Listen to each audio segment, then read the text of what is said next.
قصه عجیبی تو چشمای تو به من میگه این لحظه ها میرن و باید بی تو از این به بد سر کنم.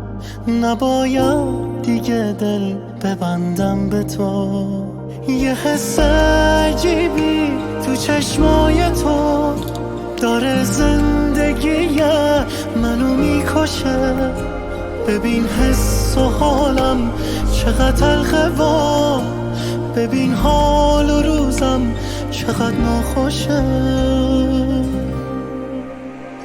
تو چشمات میخونم ازم دل بریدی، یه جورایی از عاشقی نامیدی. دلم غرق درده، هوا بی تو سرده، میترسم که عشقت به من برنگرده. میترسم که عشقت به من برنگرده.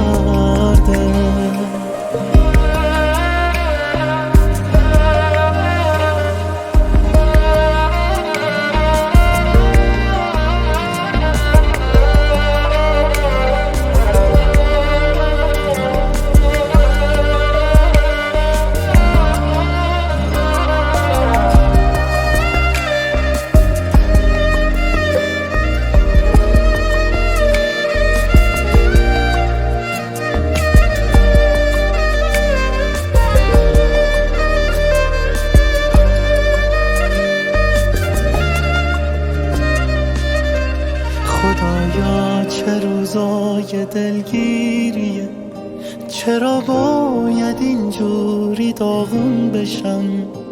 همه زندگیم رو به نابودیه. خدایا چه زجری دارم میکشم. داره جون میده عمر این رابطه، داره تلخ و غمگین میشه آخرش. آخه اون همه عشق و رویای خوب چرا باید اینجوری شه آخرش؟ تو چشمات میخونم ازم دل بریدی، یه جورایی از عاشقی نامیدی.